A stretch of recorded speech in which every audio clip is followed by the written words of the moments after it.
You guys were so excited. I have Ricky Davis here. We are going to bring you an amazing show. Make sure you stay tuned. Make sure you're looking out for it. Make sure you are subscribed to Jamie Tall on YouTube and clicking that notification bell so you'll know when this awesome video gets uploaded. You just need me to be quiet, right? Okay. Just sit and look smile. Pretty. Just sit here and look pretty, Ricky. Okay. Okay. So right here. So for me, the key to my recovery is, as long as I don't believe the lie that if I take a drink of liquor or hit a dope, it's going to be different, I got a chance to have a chance to have a chance. That's right. You know what I mean? I do. And the cool thing about it is, and this is the secret. All right, y'all. This is the secret of me being clean and sober for 31 years. All right. Don't nobody know about it but us. Okay. I don't want to read about this shit on National Enquirer now. Don't nobody know but me and you, okay? The key of it is, for me, is Earl can say whatever he wants to say between my ears. Oh, it'll be fine, Ricky. Oh, it'll be all right this time. Oh, it'll solve everything. You'll be taller. You'll be prettier. You'll speak better. You'll do everything better. Earl can say whatever he wants between my ears. But you know what? Earl needs to convince the sober me. I woke up this morning in love with who I am, me. You know what I mean? Yes. He needs to convince the sober me to believe that lie. Awesome. You know? But That's the beauty of it is, Earl has to convince me to go get him a drink of liquor. Because guess what? He can say whatever he wants to say between my ears, but Earl don't have hands. That's right. And Earl don't have arms, nor do he have legs. So for 31 years, Earl has yet to be able to come from between my ears and go get himself a fifth of Mad Dog. Fabulous.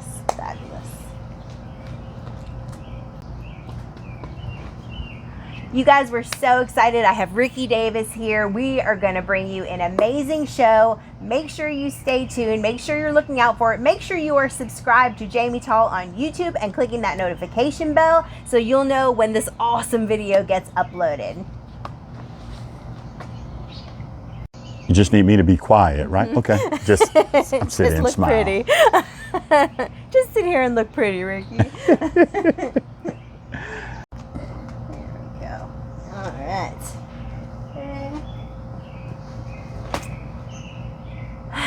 1, 2, 3. Welcome to Recovery Inspired Hope. I am so excited to have my friend Ricky Davis here. Ricky, we've been trying to get you on for so long, and finally, here you are. Finally. Finally.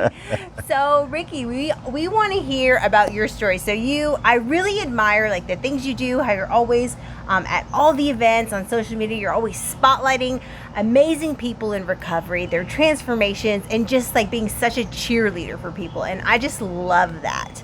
So tell me a little bit about how you got started in recovery. Oh, well, drinking liquor and doing dope, you know.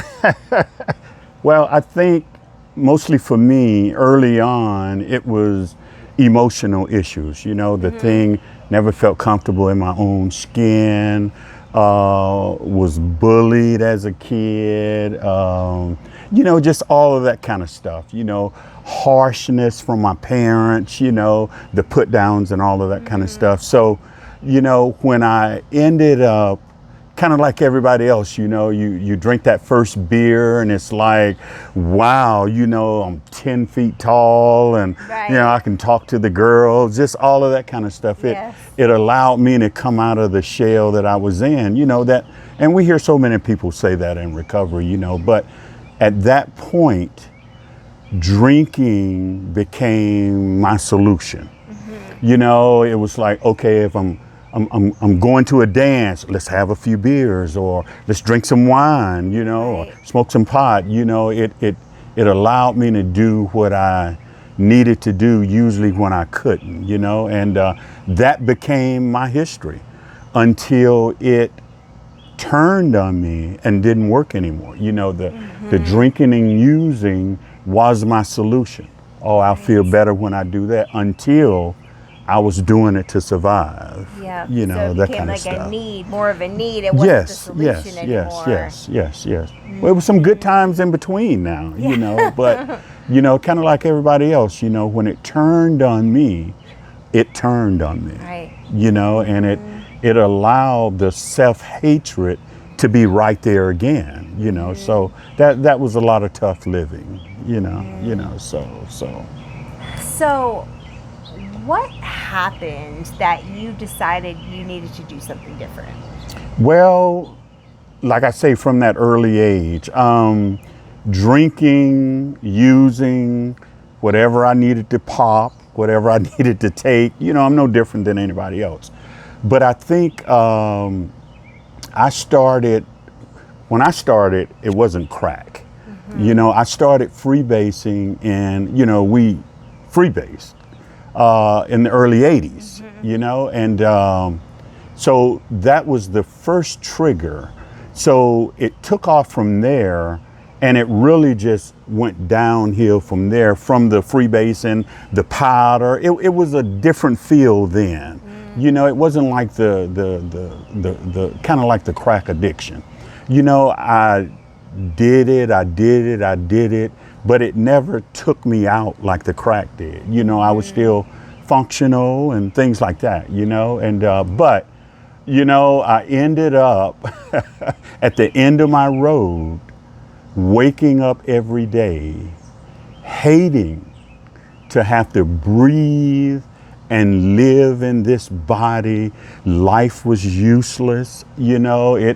My addiction said you can't work anymore, you know, and wow. You know, when I wasn't, you know, living at my sister's or sleeping on her sofa, a lot of times I was sleeping in the woods behind the labor pool, you know, because at the end of my road, that's kind of where I was doing day labor, you know, doing day labor, making a few dollars, getting off work, getting a few bags of you know, bags of crack, a half a paint or two, you know, a fifth or two of Mad Dog, and you know, that was my life, you know, that kind of thing. So yeah, and it's so interesting how you said that, because I mean, I say this all the time. It was like every day I woke up, I was pissed off that I woke up. And I love how you said that addiction told you couldn't work anymore.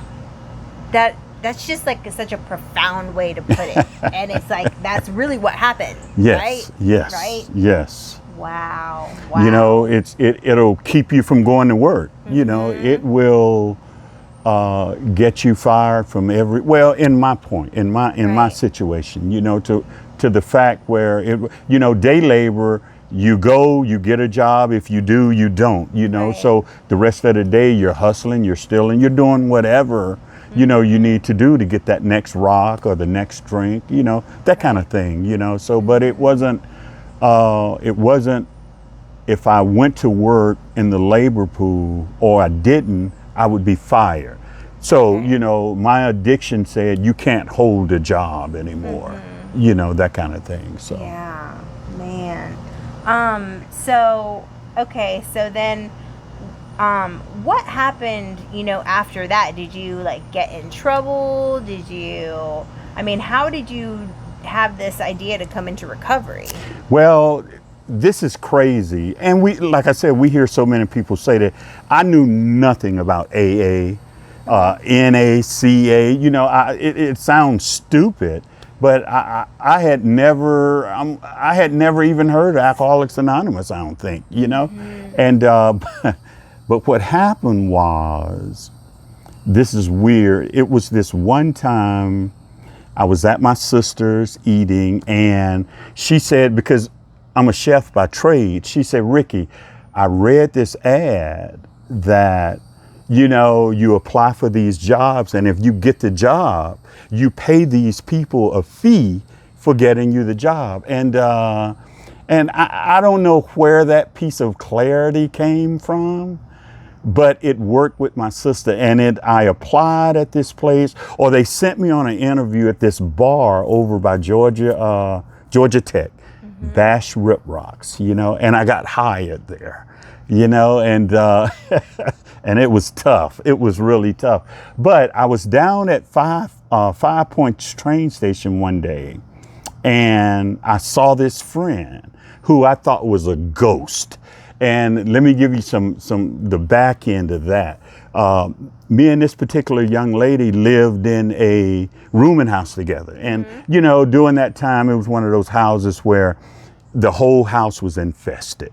Everybody in the house smoked crack in a sense, rent rooms and stuff like that. So my friend disappeared.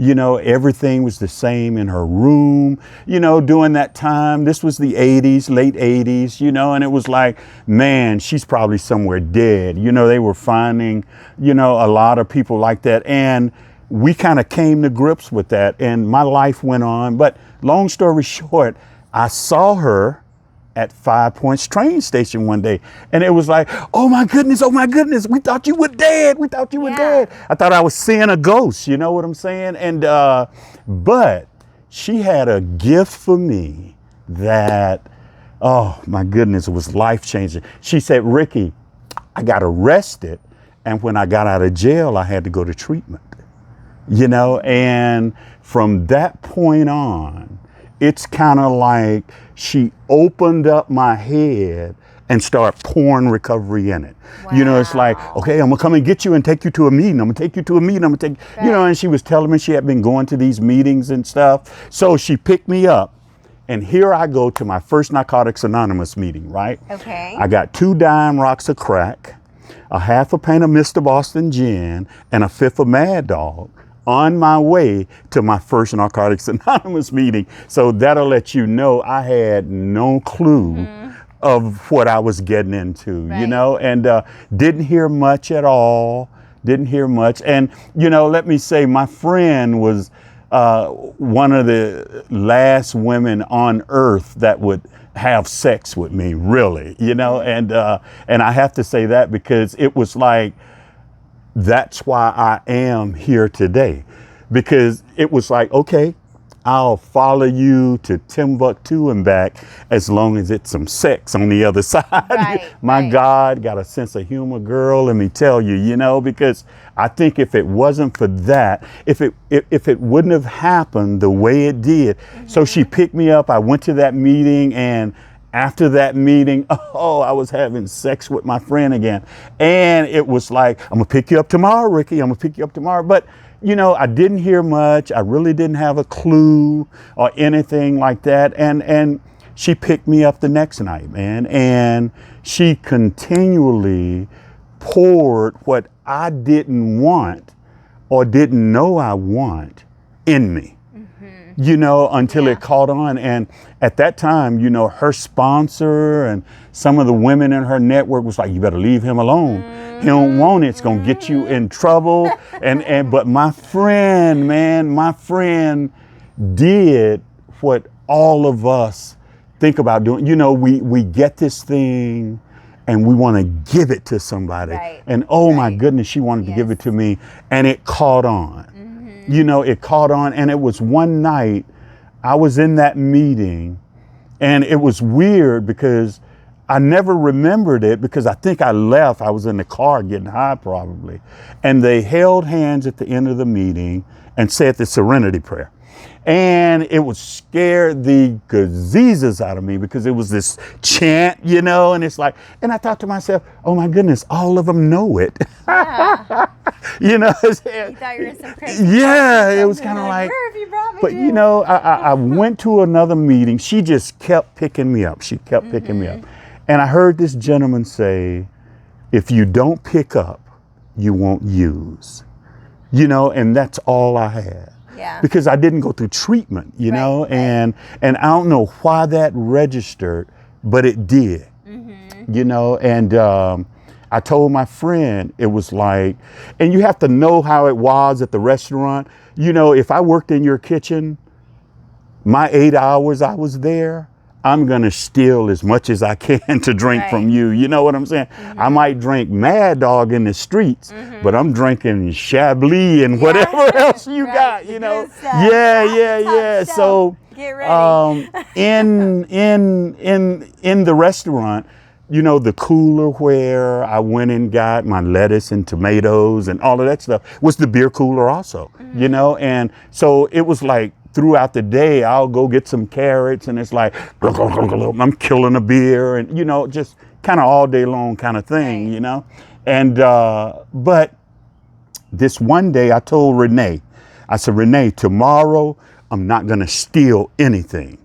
You know, I'm not going to steal anything to drink, but I'm going to get my shift drink, you know, and I went in there and with the new, you know, some people say, you know, a sick mind can't heal a sick mind. Right. But yeah, I came in here with my sick mind, but you guys gave me this new information. And that was the key because I was armed with, if you don't pick up, you won't use, right? So girl, I was standing outside of this cooler because I made that promise to my friend. And I was like, you know, it was like this big, huge monster. Right. And I was like, okay, Ricky, if you don't pick up a beer, you won't drink it. If you don't pick up a beer, you won't drink it. If you don't pick up a beer, you won't drink it. And I'd run in and I'll grab me some carrots, right? And I'd run out and it was like, whew, I made it. You know what I'm saying? Wow. So then I had to go in again to get some lettuce or whatever. And I would stand outside the door and it's like, Rick, if you don't pick up a beer, you won't drink it. If you don't pick up a beer, you won't drink it. And I'd run in and I'd run back out, you know, and it was like, whew, it worked. But you know, at that time, my reward was to get my shift drink.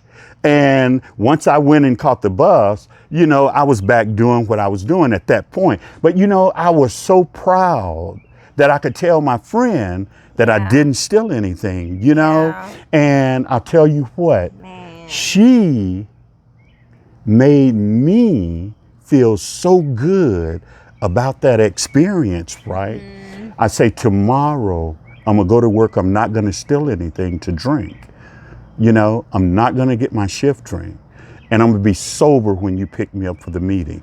And man, it was tough. It was tough detoxing, all of it, you know. You did it without any... I did it with that new information. And my friend, because you know what? This is why I say my God has a sense of humor, because if it wasn't for my friend, I wouldn't be here. Right. Because she gave me the hope.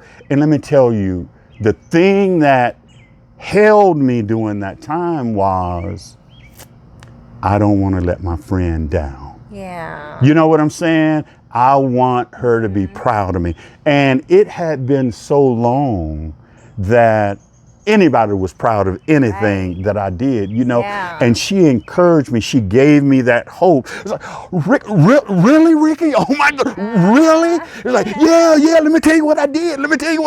You know, and it was just, it was where I needed to be, you know. And, but, you know, I had to call in work.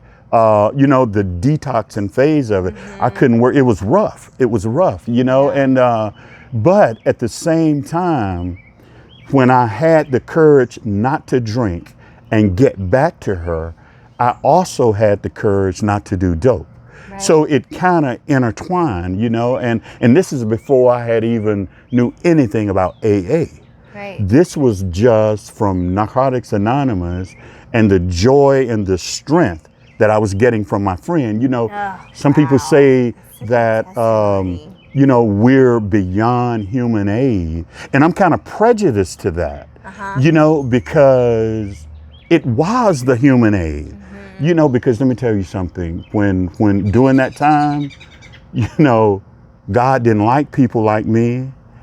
God didn't want to have anything to do with people like me. God didn't look at people like me. As a matter of fact, God did all the devilish things that he could to destroy people like me. That's what I thought. Right. Because other people had told me all my life, boy, you going to hell for doing what you do. You know what I mean? And that was my image. So I'm glad, you know, when I first came, all I had was the human aspect. You know, that hope that my friend gave me, you know, and that started. She helped me detox. She was there for me, you know, and it was crazy, man. But I made it through that with her help because I didn't want to let her down. Yeah. You know, and she sparked that thing in me through her doing it that I could do it. You know, that was the attraction. They said she gave me that hope, and she gave me new information. You know what I'm saying? She gave me that new information. It's kind of like, Ricky, instead of catching the bus with everybody you used to get off work with, you know what I'm saying? Go catch the bus 2 blocks down the street. Let that bus that they all ride go in front of you. So now all I got to do is sit on the bus and be like, I'm getting home to Renee. I'm making that meeting. You know, I'm not getting off the bus. I'm not going to get anything. I'm not going to drink. And I was like a crazy, I was like a crazy person all the way home, you know, because I did not want to let her down, you know, so, but, and, you know, that's how I started in this thing, you know, with my friend. And, you know, she stuck with me, even though the women in her life, you know, was telling her not to, you know, and, but she gave me this thing and I got it. And she gave it to me in a way to make me want it, you know. So now I heard you talking about, you know, your aspect of God at that time.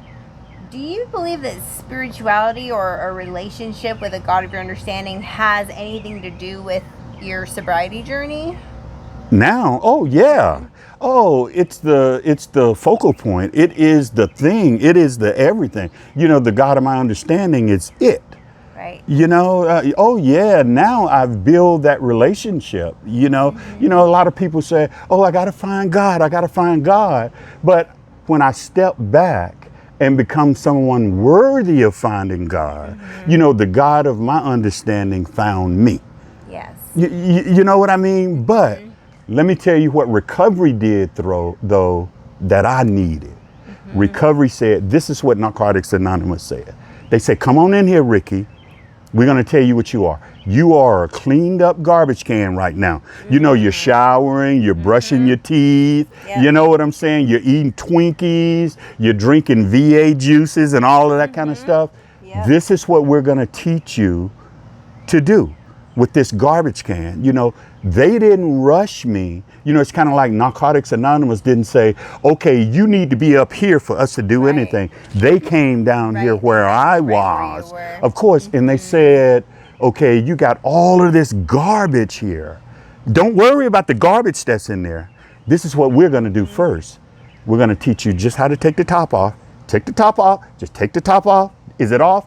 Put it back on. Don't worry about the garbage, you know. Take the top off, Ricky. Look at it. Put the top back on. You know, and that's what I needed. Right. You know, that's what I needed at the time. That's you an know? awesome way to explain it. Oh, it was beautiful at that time, man. You know, and you know, and I met this gentleman that was just what I needed. You know, he used to tell me things like, Ricky, find a reason to like you enough not to take a drink of liquor or do any dope. You know? Wow, that's powerful. Yes. Find a reason to like you enough not to take a drink. Yes, yes. I love that. Yes. I love that. And let me tell you what he did one day. He said, Ricky, this is what I want you to do.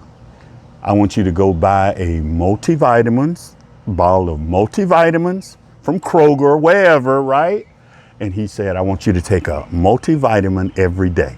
And I had never took vitamins. Yeah. You know what I mean? And oh my goodness, it's like I'm going in a store buying vitamins. It's like, wow, you know, it's like I'm going in the store buying vitamins, right? And it was like, oh, gotta take my vitamin. I couldn't wait to wake up to take my vitamin, you know? And that's what it was that kind of stuff what I needed. Wow. If, you know, if somebody would have told me, Ricky, you gotta have this God floating around kind of thing, I don't know if it would have been the same. You know what I mean? You know, he would say, Ricky, take your shoes off and walk through the grass. Yeah. You know, find yourself. Try and find yourself. You know, those things that made me feel good. Girl, let me tell you what happened one day. Me, Ricky Davis, went in a store and bought a VA juice. Okay. Because let me tell you, let me tell you something. I didn't drink water. I didn't drink orange juice. I didn't drink milk. You know, it was either liquor, beer, you know, that kind of stuff, you know. And for me to go in a store and get a VA juice and drink it, you know, he said, Ricky, this is what I want you to do. I want you to start practicing drinking water. You know what I mean? Yeah. Practicing drinking water, you know, and I found myself practicing drinking water. You know, it was those kind of things that made me feel like, oh my goodness, this is awesome. Yes. You know, and, you know, so that's what I needed in the beginning, you know, because to be honest, I got clean and sober before I worked a step. Right. Before I literally had a sponsor, before God hated me and I hated God. You know, first it was the information that I got from y'all. Right. It was the joy and it was the experience, strength, and hope that I got from you guys. They said, Ricky, this is the way we do laundry. You know what I mean? You go get some quarters, you buy you some soap, and you go do laundry.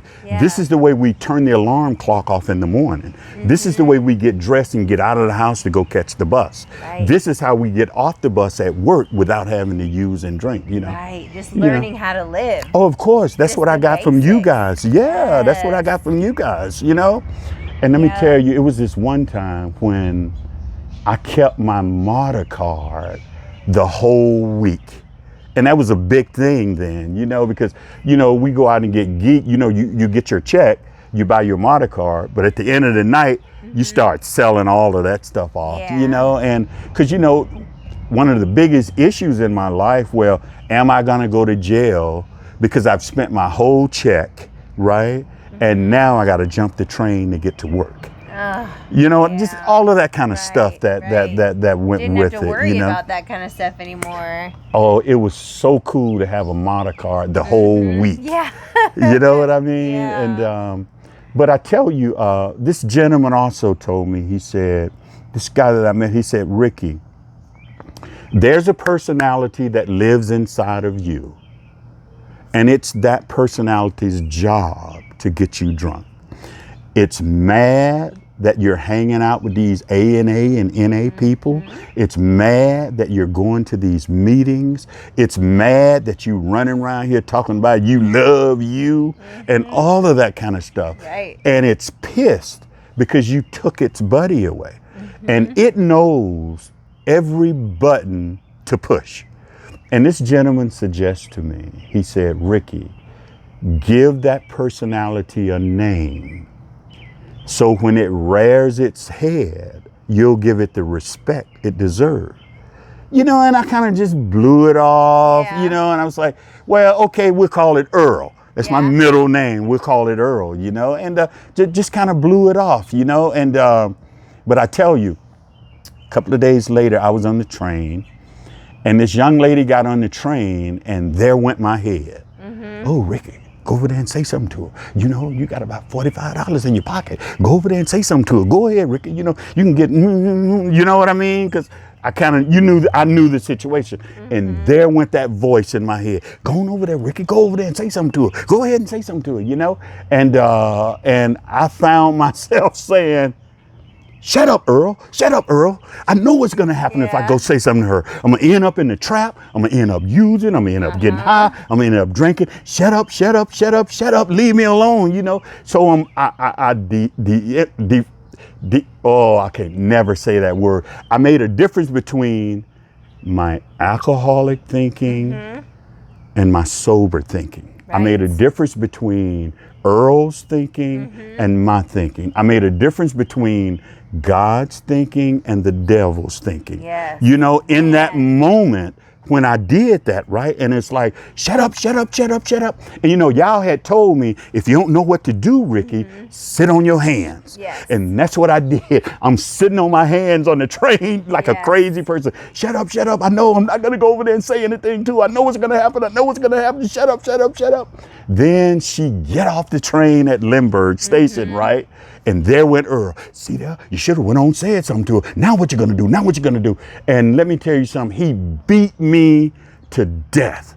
By the time I got to 5 Point Station, I'm ready to go use. You know what I'm saying? Yeah. Because Earl had got so loud because of that. Real, yeah. I'm ready to go use, you know?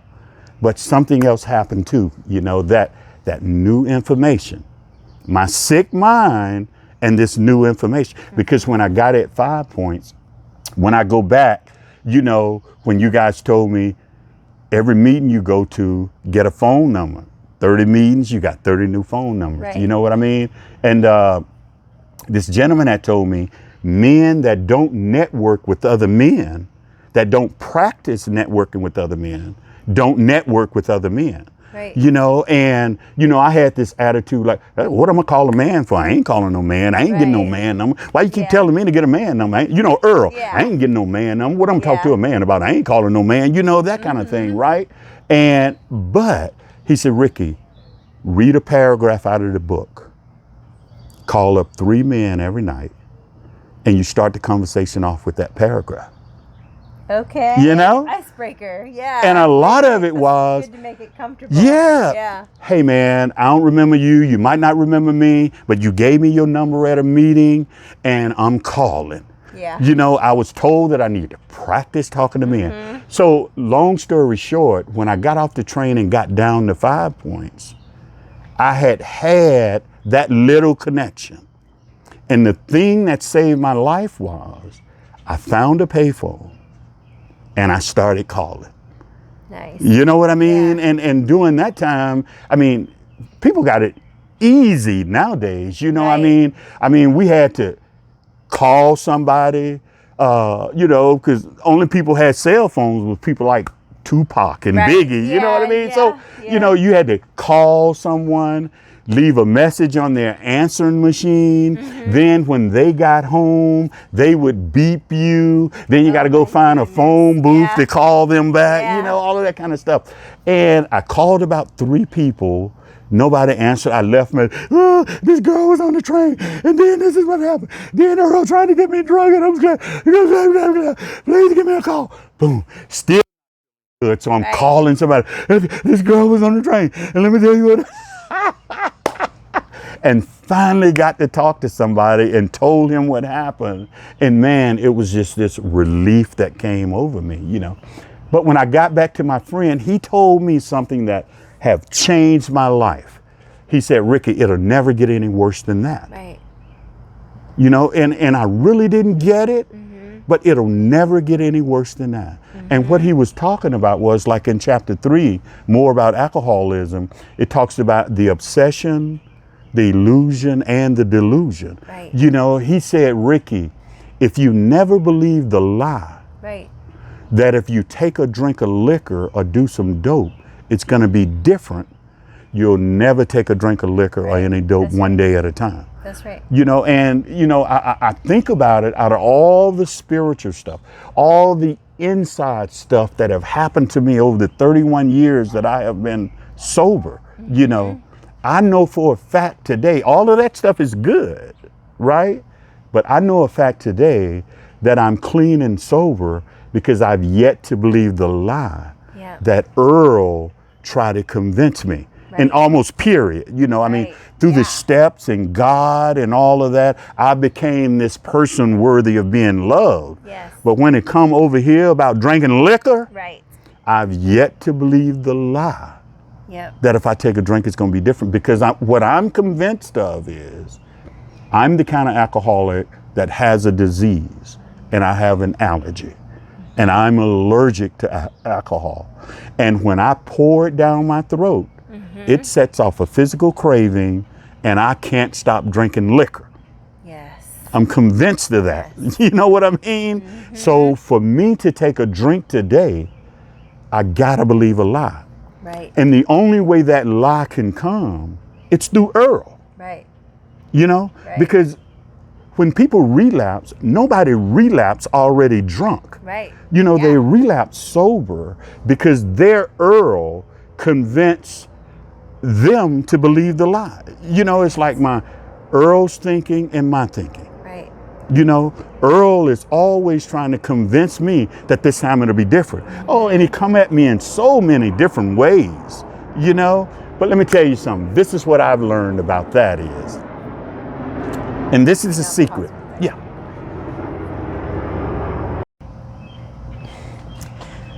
Okay, so Ricky, what is life like now? Life is wonderful, one day at a time. You know, I look at my life sometimes like a Forrest Gump movie. Okay. You know, and I can look back at it because I went to this meeting and I met so-and-so, this happened over here. You know, because I reached out to this newcomer on Wednesday, something happened on Friday as a result of that. Right. You know, that's the beauty of this thing. And early on, I ended up there was a treatment center over off Candler Road in Decatur called Carp, Georgia. Okay. And their whole program was based on the relapse prevention from Charlie and Joe. You know what I mean? Yes. So that's where I got my foundation. You know, I worked the steps by way of the Big Book of Alcoholics Anonymous, you know, and now life is good. And then some days life is bad. And then some days life is up. And then some days life is way out there, Right. you know. But the beauty of recovery for me is that no matter what life throws at me, I don't have to turn it inside. That's and right. it becomes self-hatred.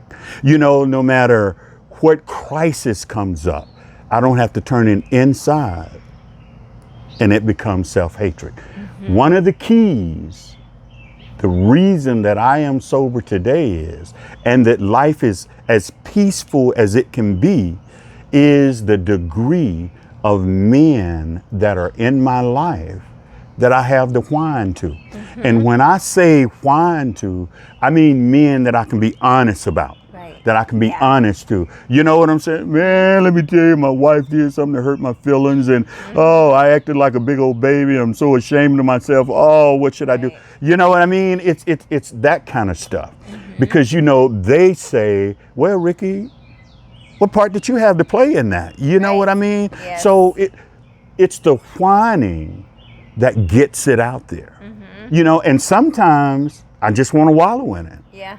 You know, sometimes it feels good to have that resentment. You know, sometimes it feels good sitting in that resentment that, oh, if I can just stick all 4 of his tires and set his car on fire with him in it. You know what I'm saying? And it's like, Ricky, it's been 2 or 3 hours and you're still thinking about the same thing, and it's just feeling too good, you know, and, you know, and what I've learned too in my recovery today is that that's okay too.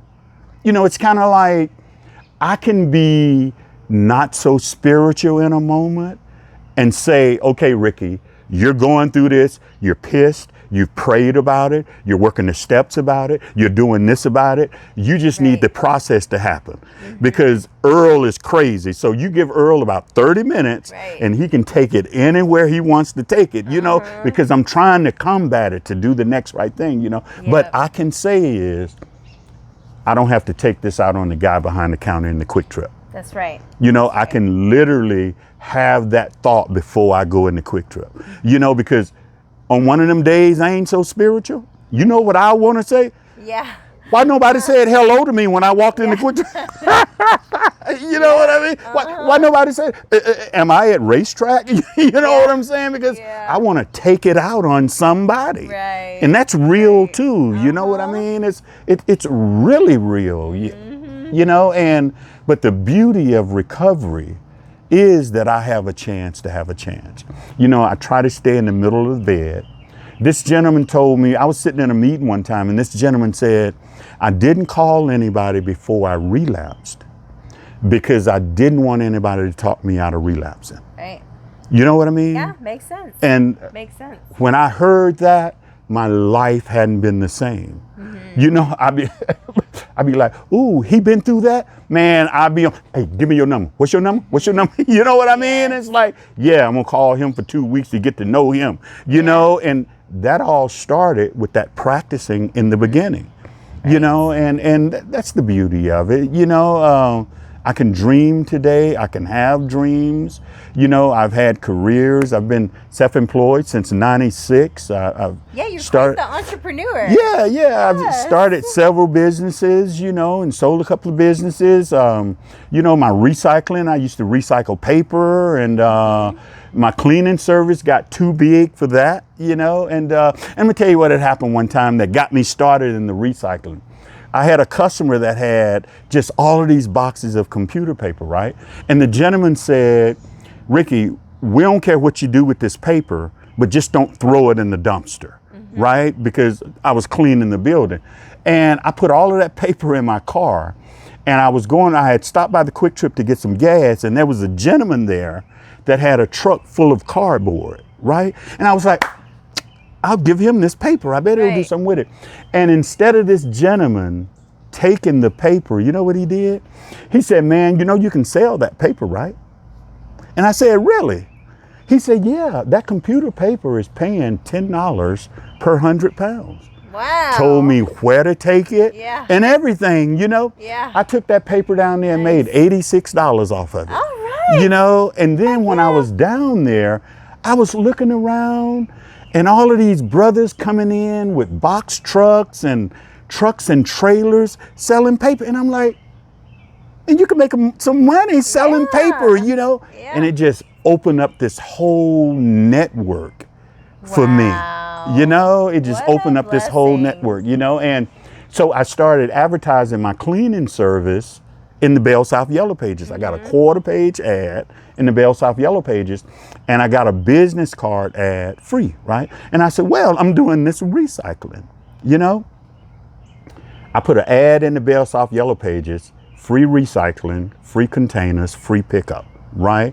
It wasn't long that other people were saving me over 2 tons of paper a week. Wow. You know, from that ordeal, just had to go pick it up. I would buy containers, put it in their office, and just was on a route picking it up. And that got so big, and at the same time, my cleaning service was growing, and the paper recycling got so big, I needed to start doing warehousing, and that didn't want to do it, so I sold it off and then just focused on my cleaning service, you know. So that's what I did, and, you know, got into real estate. I bought and sold, rehab 35 houses, bought them, fixed them up, sold them.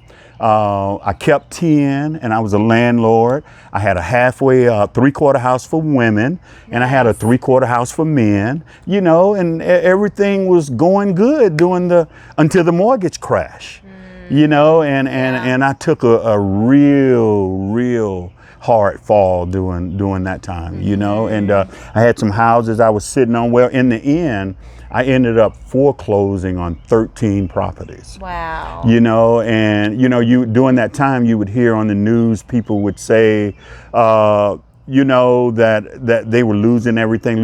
Well, I was kind of like one of those people caught up in it, you know, and, but, you know, one day at a time.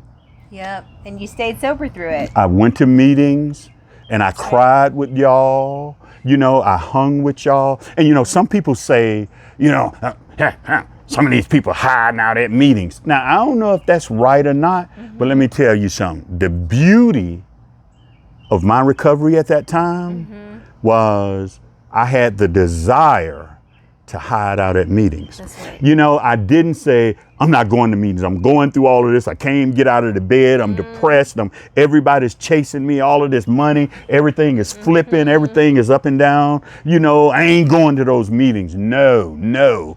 I ran to the meetings. Wow. I hid out in the meetings, 2 and 3 meetings a day. You know what I mean? So that was from the teaching. Yes. You know, so many people say when things get hard, they slowly leave the program. So I ran to the program, and it was the beauty of me making it through all of that. Yeah, you know? lean on it. You know, where your help went from. It worked for you before, you know, and you're going to continue.